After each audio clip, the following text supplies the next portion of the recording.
Hi, and welcome to Megan's Place Conversations on Healing.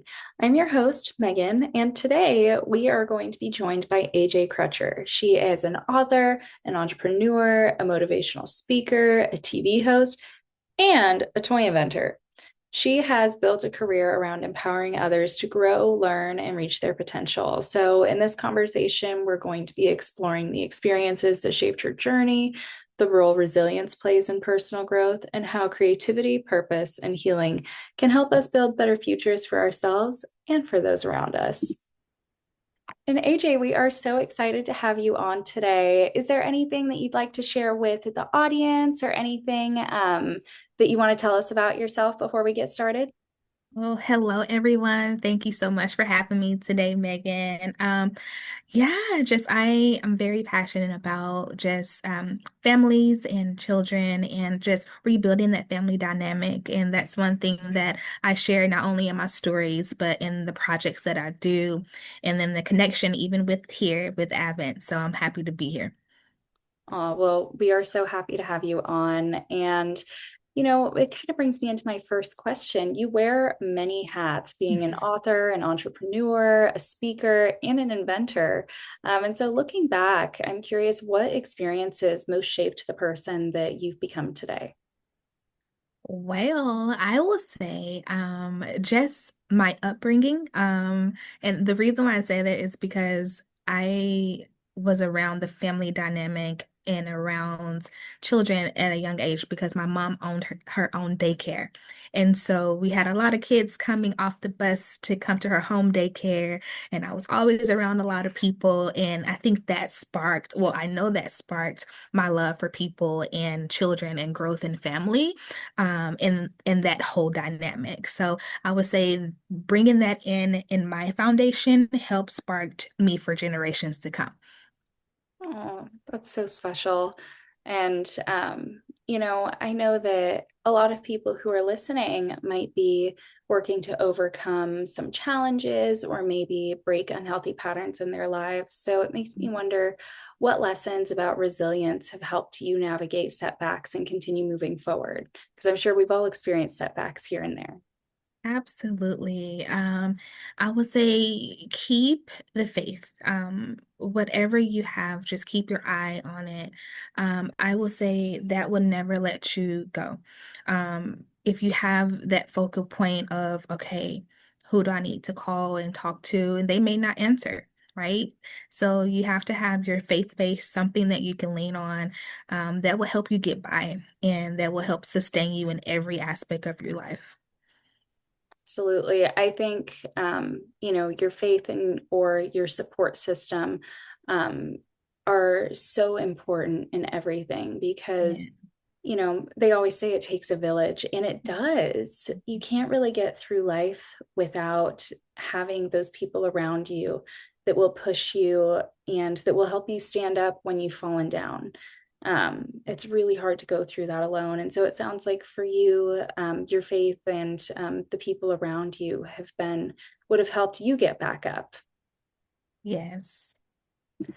And, that kind of brings me into my next question, which is around the idea of creativity. So, creativity really seems to be a common thread throughout the work that you do, from writing books to inventing toys. And I'm curious how that creativity contributed to, your own healing, growth, or even sense of purpose. Hmm.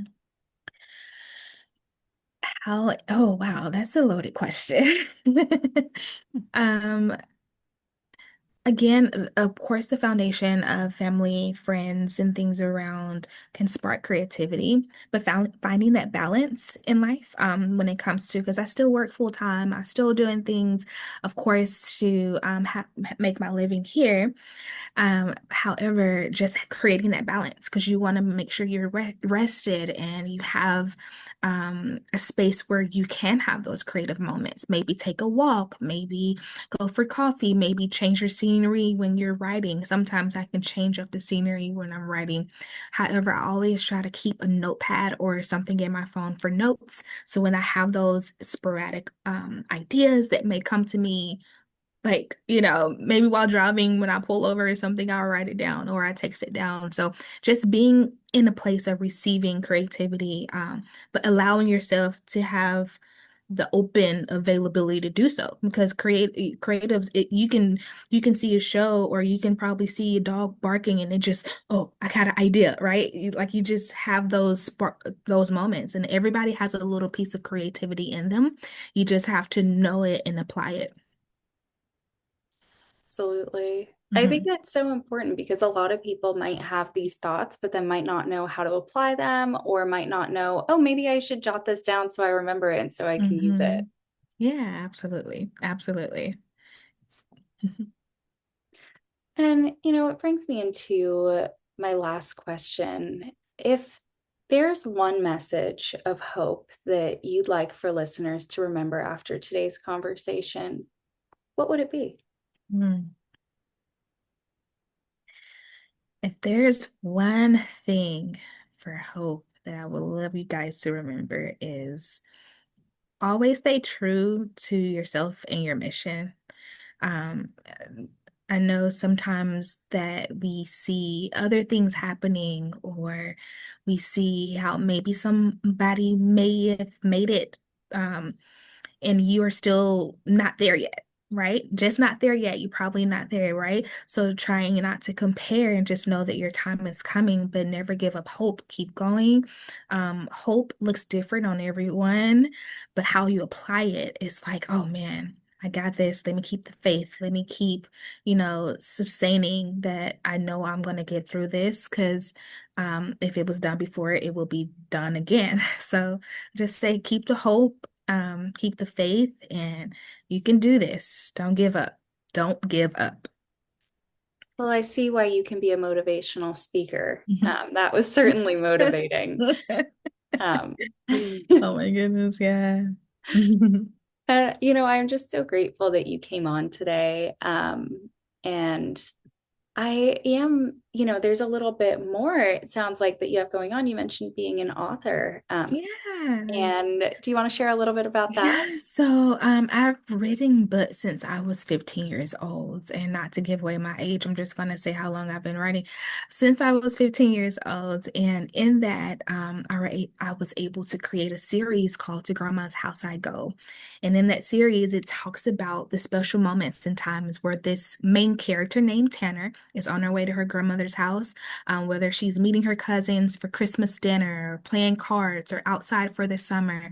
It tells a story of her life. And a lot of kids, and also parents, say they love the book, especially parents, because it reminds them of their childhood and upbringing with their own stories at their grandparents' house. And that's something that I wanted to do. I wanted to bring the essence of family back. I wanted to bring the love back.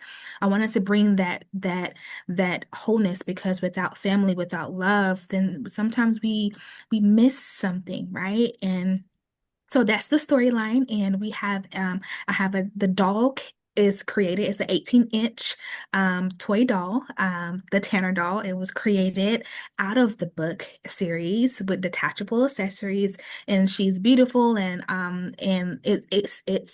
it's moving forward. It's one of those things where it was a process to create as an entrepreneur. And I would love to sit down another time to express how that process is, and help other entrepreneurs who would love to invent or create things on their own. And then now, out of the To Grandma's House I Go series, we have another book where we are introducing a boy character for all our young boys who, and we also have toys for boys as well. So we cater to girls and boys, which is amazing. We're still growing. So it's something that started off as a passion for mine, because I remember the time that I spent over my grandmother's house, to something that I want to share with others so they can help heal and restore their families. I love that. And, I think it's such a special industry of entrepreneurship to be in, especially in a way that supports children in the same way that, we do at Advent. It's Mhm. all about being there for the kids and the youth. And I think it's so special that you found other creative ways to do that work too. Oh, thank you. Thank you. course. And, thank you for sharing all that you do. I'll go ahead and link your books in the caption. So if anyone's interested, they can check that out. And as always, to our listeners, thank you so much for tuning into Meghan's Place. You can join us again the Monday after next, and we'll continue the conversation about mental health.